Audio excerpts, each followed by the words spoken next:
¿desde cuándo tengo que yo comenzar a llevar a mis hijos a una evaluación con un ortopedista infantil? Bueno, tengo muchas preguntas y por eso es que tengo un invitado especial que me va a ayudar a responderlas todas. Él es el doctor Gustavo López, él es cirujano ortopedista infantil y el día de hoy nos va a ayudar con muchas dudas que tenemos nosotros los padres. Así es, y poner en práctica muchas cositas y muchos tips que podemos aplicar en nuestro hogar. Así que por favor quédate hasta el final de este video. Recuerda que soy Miriam Abreu y esto es Doblemente Mamá.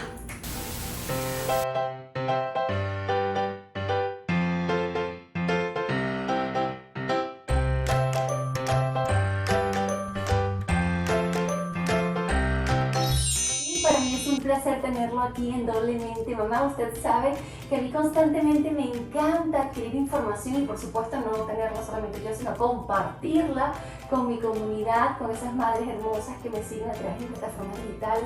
Y bueno, porque siempre constantemente estamos buscando crecer y esa es la idea. Por eso es que estoy aquí con usted y le agradezco su tiempo por de verdad estar aquí con nosotros y querer también compartir mucha, muy buena información con toda mi comunidad. Gracias, bienvenido a Doblemente Mamá. Gracias, Miriam, gracias. Un placer para mí estar con ustedes en esta oportunidad.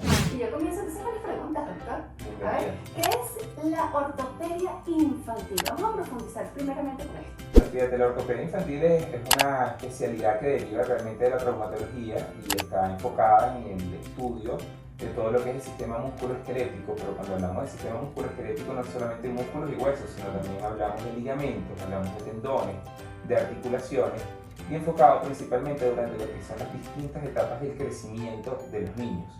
Ahora, esto no quiere decir que no atendamos adultos, porque estos niños en algún momento pueden o se convierten en adultos y por supuesto pueden requerir de la necesidad de las evaluaciones por nosotros, ¿okay? Dentro de las distintas patologías que están presentes en el mundo de la ortopedia infantil, vemos cómo hay deformidades, bueno, en columna, en cadera, en rodillas, tobillos, pies, miembros superiores. Y bueno, por supuesto nosotros estamos capacitados para la resolución de estos casos.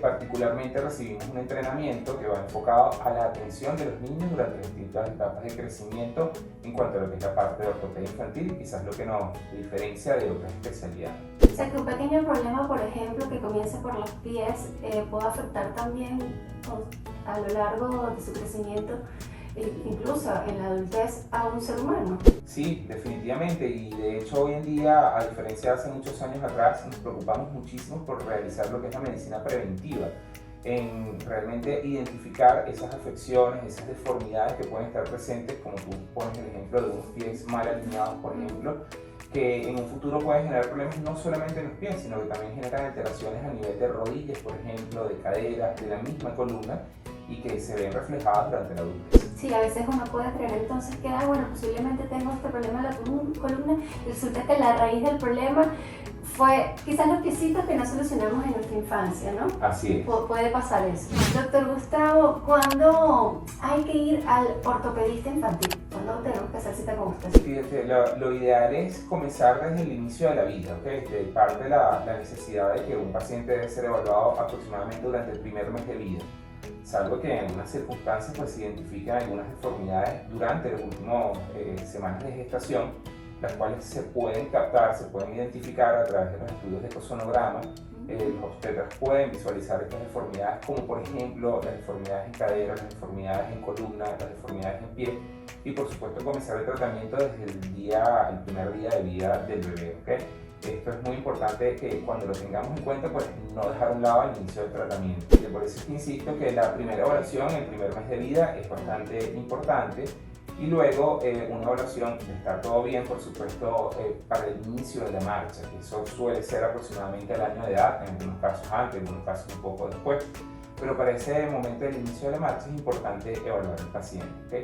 Y ya luego vendrían otras evaluaciones que serían a lo largo del crecimiento de los niños, más o menos una evaluación a los 2-3 años de edad es importante para evaluar pie plano, marchas infrarrotadas, deformidades angulares.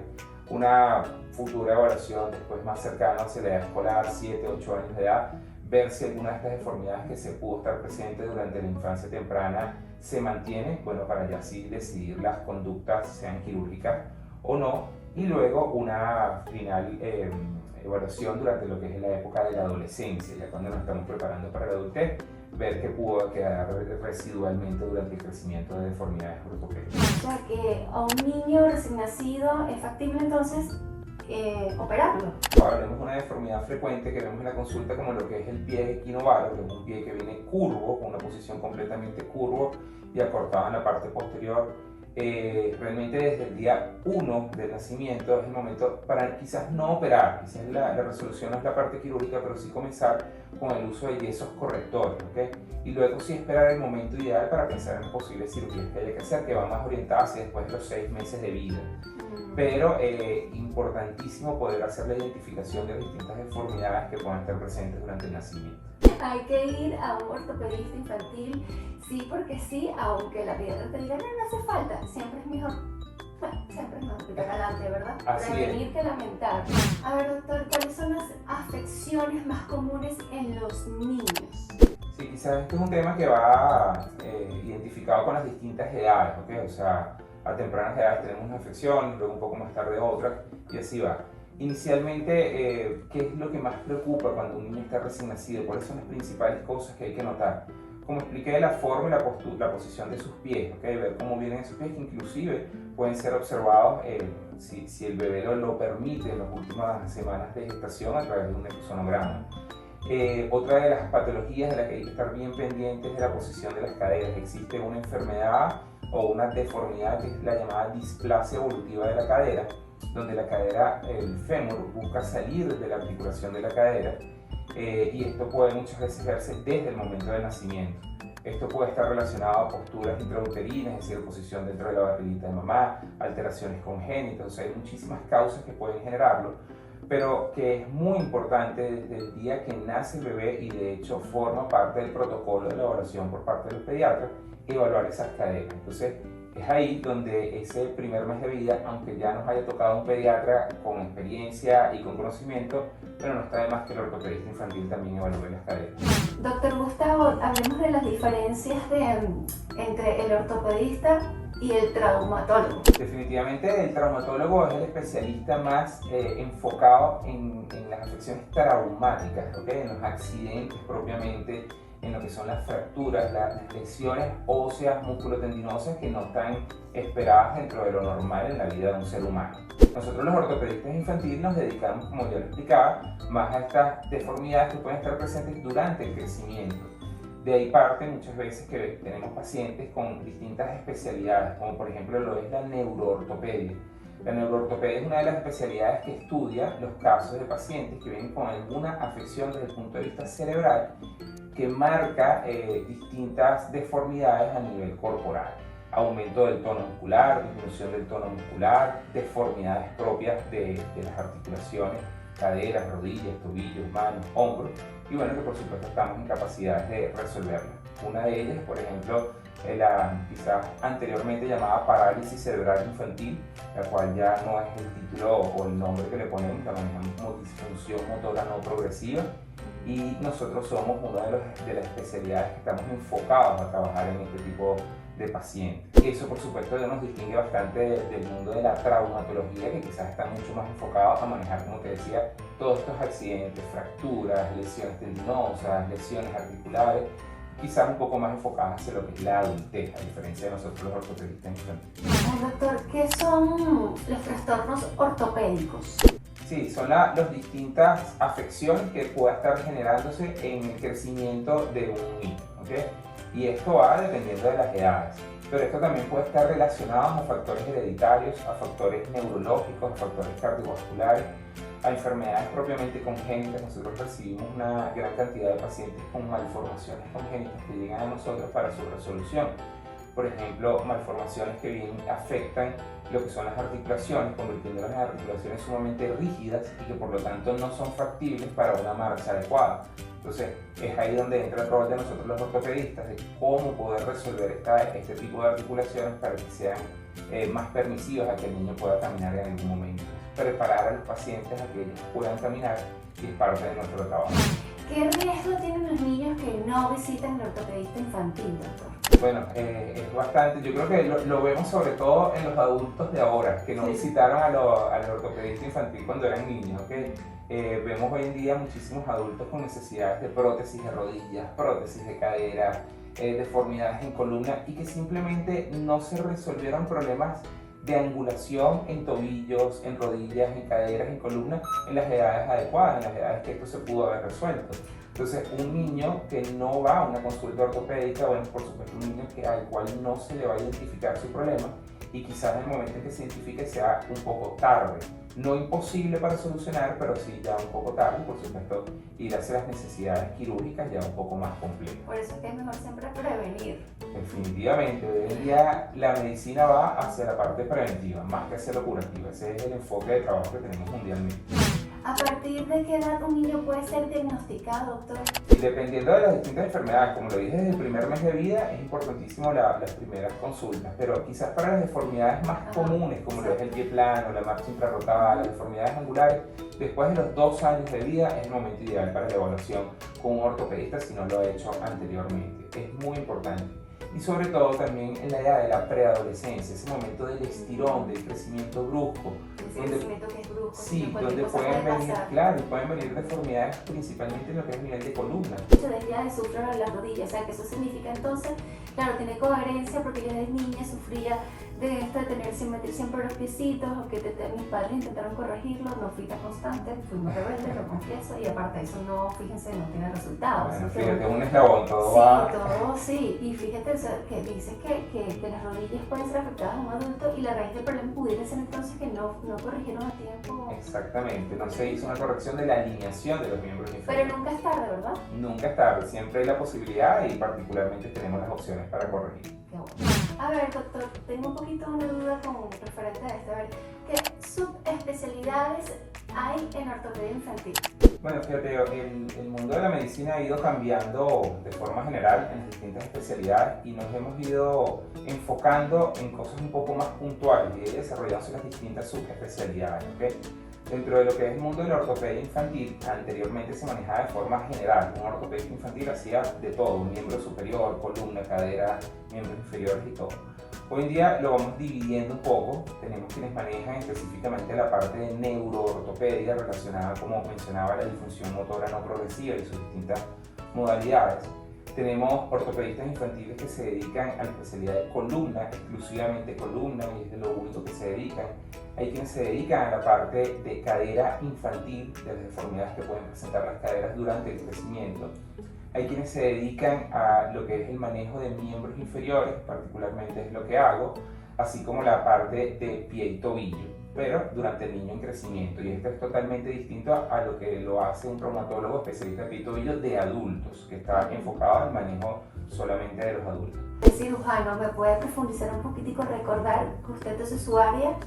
¿Usted se dedica? Sí, yo me dedico a la parte de cirugía ortopédica infantil y hago particularmente todo lo que es la especialidad de miembros inferiores. ¿Okay? Estoy en el Hospital San Juan de Dios, en el Centro Clínico de la Urbina, y me dedico a todo lo que es la parte reconstructiva de miembros inferiores, a todo lo que son alineaciones, realineaciones de las distintas articulaciones de miembro inferior. Sí, nos ha tocado particularmente trabajar con niños de meses, en donde, bueno, por supuesto tenemos que prepararlos para la marcha y para poder prepararlos a la marcha ellos deben tener sus pies o sus piernas en las posiciones más adecuadas y de ahí a partir de la necesidad de tener que hacer alargamientos tendinosos, alargamientos de ligamentos para poder entonces tener las piernas en la posición más adecuada y que una vez que ellos cumplan el año de edad pues puedan comenzar a caminar sin ningún tipo de restricción.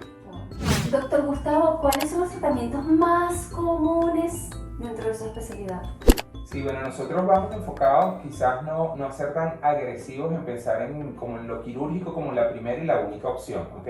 Siempre vamos pensando en la parte funcional del paciente y hasta dónde es permitido que podamos hacer algo. De ahí parte la necesidad del uso muchas veces de yesos o lo que llamamos como yesoterapia en los distintos tipos de métodos que ayudan a corregir muchas deformidades. Por ejemplo, como mencionaba hace un rato, el pie equinovaro es un tratamiento, la necesidad de tratamiento enfocada al uso de yesos correctores que se utilizan desde el primer mes, desde el primer día de vida y que en muchas oportunidades logran dar una corrección definitiva sin tener que llevar al paciente a quirófano. Partimos también por la necesidad de la asesoría como tratamiento para nuestros pacientes y asesoría enfocada a que bueno, identificar cuándo son los momentos de tener que hacer programas de rehabilitación para realizar estiramientos tendinosos, estiramientos articulares o fortalecer músculos que puedan estar débiles y que ellos estén afectando la marcha definitivamente. Entonces, para nosotros también esto forma parte de los tratamientos. Y finalmente, bueno, y no menos importante y muchas veces necesario, acudir al procedimientos quirúrgicos de las distintas maneras que hagan falta. Era de un niño que puede llevar, mira, de unas 3-4 horas hasta unas 8-10 horas en quirófano, dependiendo de la complejidad que pueda tener una cadera que esté fuera de su lugar. Parte de ahí a pensar quizás en un pie plano, el cual podemos resolver en un tiempo quirúrgico de 30-45 minutos ambos pies de forma ambulatoria, que salgan caminando, o sea, son distintos los procedimientos quirúrgicos y de ahí parte también la necesidad. Cada individuo es particular y hay que ver cómo se comportan los procedimientos en cada uno.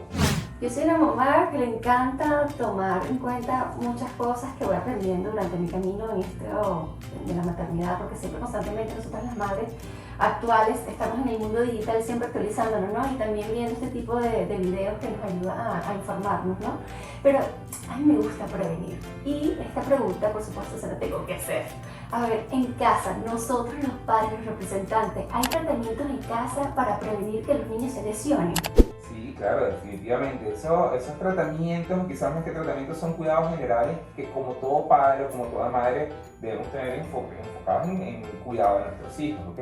Pero también hay cosas que quizás no conocemos o no estamos obligados a conocer y que es importante transmitir. Por ejemplo, el uso de las andaderas. Prohibidas. Quítenlas, escóndanlas, bótanlas. Importante. ¿Qué otra cosa? Definitivamente, las andaderas generan más bien un retraso en el desarrollo psicomotor de los pacientes o de los niños. Entonces las andaderas tienen que quedar a un lado. Cada niño va a caminar en el momento ideal, en su momento de madurez motora que se lo permita su crecimiento. ¿Okay? Por lo tanto, querer acelerar la necesidad con el uso de una andadera no está bien. Una andadera, además, las andaderas generan mayores probabilidades de accidentes. Estás raspada. Generan mayores probabilidades de accidentes domésticos. Y estos accidentes, créeme que en algunas oportunidades llegan a ser hasta fatales, porque hemos visto niños en andaderas que se vienen por las escaleras. Bueno, yo siempre estaba encima de mi bebé, pero sí usé andadera. Lo que pasa es que ellos son muy veloces. Bueno, por supuesto, preparar el ambiente de juego para los niños, por supuesto, utilizar pisos uniformes. Totalmente de acuerdo con el método Montessori, me parece algo bastante novedoso, me parece que es un método bastante factible para nuestros hijos, particularmente lo utilizo con mi hijo y de verdad que veo los resultados bastante satisfactorios. La prevención, ir hacia la parte doméstica como medida general, el uso de un niño que está iniciando la marcha en una superficie de suelo dura, rígida, obviamente no es la adecuada. Forren el foam y los espacios donde va a estar el niño. Los foamis hoy en día no son materiales tan costosos, entonces seguro ese niño que está iniciando la marcha se va a caer en algún momento. Entonces bueno, tratemos que esa caída pues sea lo menos traumática posible. Para los que son un poquito más grandes y ya comienza la época de las travesuras, evitar esas gavetas de cocina, dejarlas abiertas, por supuesto, utilizar todos estos artefactos que permiten sellarlos o dejarlos cerrados de alguna forma, porque aunque no creamos, bueno, el alcance a un cuchillo, un tenedor, pues viene inmediatamente, o a un enchufe, como tú lo mencionabas. Ya es un tema de prevención desde el punto de vista doméstico que lo vemos con muchísima frecuencia. Así como hablábamos de que estamos en el mundo de ortopedia infantil, también atendemos emergencias de niños. Y son muchas de las cosas que vemos en nuestra emergencia clínica. Sobre todo también la prevención debe comenzar de dentro hacia afuera, desde que el niño está en el vientre, como hace rato estábamos comentando, ¿no? Sí, por supuesto, es sumamente importante la prevención durante el embarazo, sobre todo con las medidas nutricionales, ¿okay?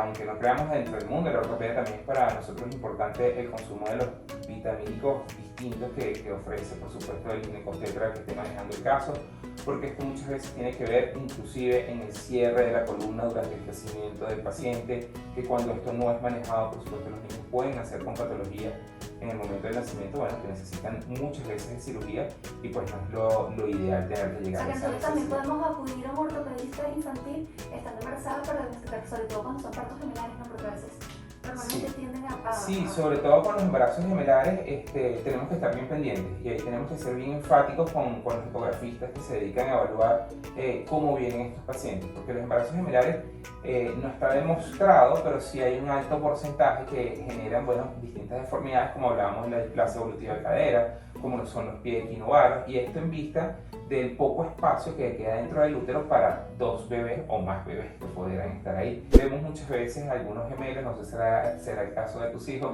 que meten los pies y cuando vemos uno una de sus ellos le piernitas pasa, están torcidas hacia adentro y es por la posición que estuvo dentro de la barriga.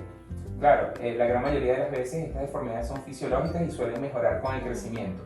Pero es importante que veamos a tu hijo particularmente. Sí, lo voy a traer, los voy a traer a los dos. Doctora, ahora para finalizar, por favor, no se puede ir sin decirnos por dónde podemos contactarnos. Teléfono, Instagram, dónde se encuentran sus consultorios, porque tengo entendido que se encuentran en 2 partes. A ver, dígale a mi audiencia dónde lo podemos contactar. Con todo gusto, yo estoy a la orden para atenderlos a ustedes y a la disposición de responder también mensajes. De verdad que lo hago a través de asesoría, a través de la mensajería de Instagram y también por WhatsApp. Mi Instagram es dr.gustavolopez, dr.gustavolopez, y el WhatsApp 0424-171-7041. Estoy en el Centro Clínico La Urbina, estoy en el Hospital San Juan de Dios y estoy de verdad con toda la disposición a resolver las dudas y atenderles en la consulta de ser necesario.